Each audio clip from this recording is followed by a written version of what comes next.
What's going on, everybody? I'm wearing a hat because my hair doesn't look good right now and I'm just really tired. I feel like I haven't posted in a while, even though that's not exactly true, but I have so many videos planned, so that's why everything is kind of being a little slow, at least in my head right now. So in the meantime, I'm essentially just going to tell you my personal winners from the Oscar nominees. I am only keeping it to the nominees just because if I open it up, that'll take way too long, and honestly, that is a video that's coming. As always, this is just my opinion. Let me know what your personal winners would be from the Oscar nominees. I'd love to know. But let's just start with Best Picture. Best Pictures are pretty solid lineup. I definitely think it's better than last year, so I do like the lineup. There's a lot of movies in here that I at least like, but there's only one answer, and everyone knows exactly what that movie is. It's Elvis. Okay, Best Director. No, I'm just kidding. Everything Everywhere All at Once is obviously my Best Picture lineup. Babylon's not even here, which would be its only competition, that and Nope. What would my ranking of these nominees be? Stay tuned for another video. Best Director. If you don't like Everything Everywhere All at Once, you might want to click off this video because this will not be the only award that it wins in my mind. Daniels for Everything Everywhere All at Once is obviously the answer for me. Once again, also a good lineup, but I just, no one else even comes close. I don't even know who I'd pick next, to be honest. Maybe Todd Field or Martin McDonagh.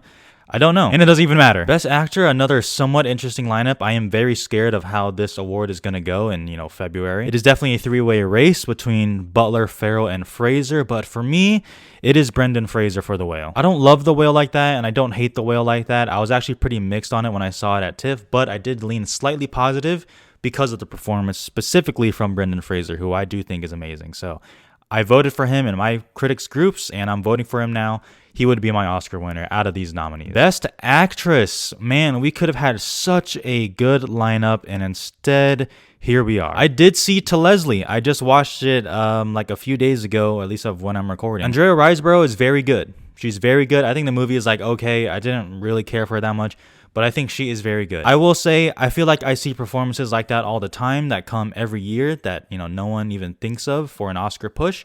But regardless, happy for her.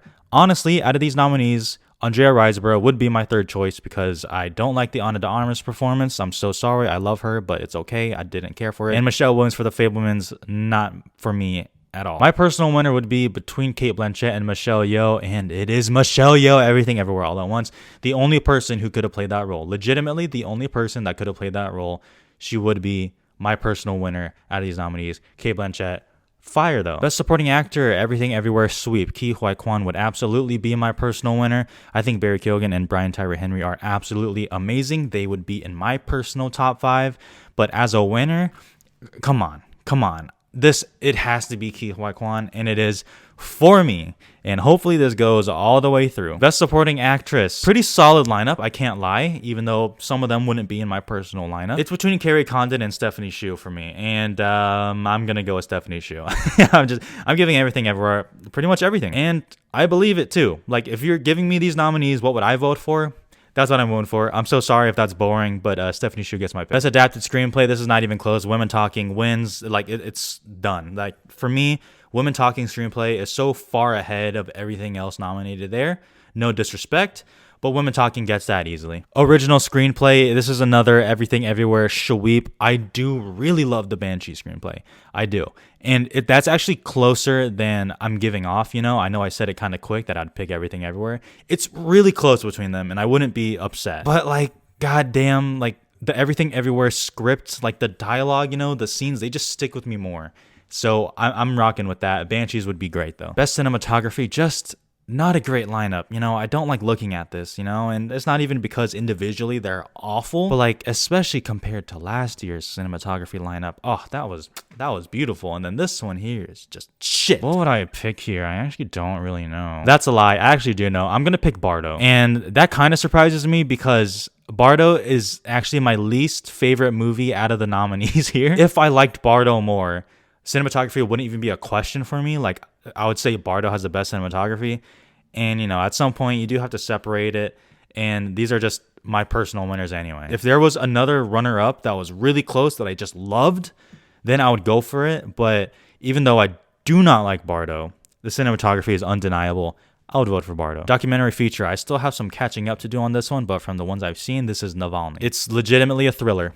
And I'm sorry, it was just entertaining and it was easy to watch at home and it was very gripping, and like that's all I can ask for from a documentary. Film editing, I'm so sorry. Everything Everywhere gets this one as well. One of the few that combine most editing with also best editing with servicing the narrative is crazy. Everything Everywhere takes this one easy. Top Gun, I honestly do think is a very good, well-edited movie, but I would not pick it personally. International feature, Decision to Leave Not Being Here really hurts my fucking heart. The Academy cannot go, hey, we gave you Parasite, so you're done. I will not accept that. However, out of these nominees, I am picking The Quiet Girl. Like I've said before, I'll say it again. That is my Aftersun, okay? The Quiet Girl is my Aftersun. I know the story is like very familiar and it hits the similar beats. I do not care. The Quiet Girl affected me the most. And I am happy for the people who are letting me know that they watched it and they loved it. It makes me feel very good. So The Quiet Girl would be my pick. Original song, the category that I just do not give a fuck about, and I say that respectfully. However, Natu Natu would be a very fun winner, and I would pick that one. I do think Hold My Hand is actually used pretty well in the movie, and I do think it's a pretty solid song. I do like Lift Me Up. But I mean, come on, like Natu Natu, that's just like a fun song to vote for, you know? Production design, Babylon, done. Babylon, when I think of production design, I think of Babylon, especially from last year's movies. Nothing else comes close to it. Babylon, come on. It has 3 nominees. It has to win something. And for me, it would like damn near sweep. But production design, yes. Visual effects, this is just Avatar. Like, what do you want me to say? It's not fair. It's really not fair, and it's kind of boring to talk about. Visual effects, Avatar, done. Animated feature, very good lineup. I like all of these movies to varying degrees. Marcel the Shell with Shoes On. That's my favorite animated movie this year, but like I said, this is a very good lineup, so I really can't be mad at it at all. Costume design, I know people are probably expecting me to pick Babylon, but I'm actually going to pick Black Panther Wakanda Forever. Even for people who don't really care about the movie, like the costumes are, I don't want to say undeniable, but like, goddamn, she should win again. Ruth Carter should just win again, and I'd be perfectly happy with that because the costumes are immaculate. So makeup and hairstyling's tough, especially for when you're actually predicting the Oscar winner, because everyone's trying to go off of what's going to win Best Actor a little bit. But for me, actually, I'm going to give this to the Batman. I think the makeup work is the most impressive. I know everyone thinks about Penguin, which is 100% true. That shit fire and better than anything else. But also, the little Barry Keoghan Joker makeup, that shit look crazy too. So I'm going with the Batman. And honestly, that's a pretty easy choice for me. Original Babylon. Remove every other nominee. Remove it. I do not care. Babylon is the best score of the year. I cannot believe there are people who would pick something else. I genuinely can't believe it. If that's the case, it's just because you straight up don't like the movie. I don't understand how people can listen to the score and just be like, no, I'm going to pick something else. I'm going to pick The Fabelmans. Please stop. You are worse than the Grammys. Okay, I'm sorry. Sorry. Your opinion, I respect the opinion, but I am very passionate about this category because this is even more than production design. I need a Babylon win here. I really do. I need a Babylon win here.